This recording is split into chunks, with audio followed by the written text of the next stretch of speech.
This is how to fix your Roblox client if it says it's not responding. First, we're going to go to search here and look up the Roblox player. We're going to right click that and press on open file location. Once you're here, Roblox player, we're going to right click on that and go to properties. Once you're here, we're going to go to the tab that says compatibility. We're going to go down here and say disable full screen optimizations. And we're also going to check run this program in compatibility mode for the most latest Windows that you have here.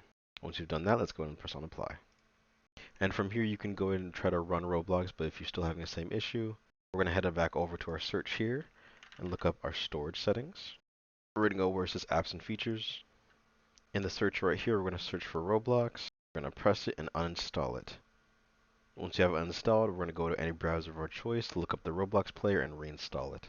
If you've done those and it still isn't working, if you have an NVIDIA graphics card, we're going to open up GeForce Experience.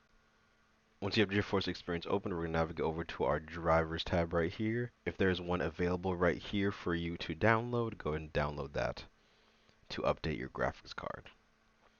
That is how to fix your Roblox client if it's not responding.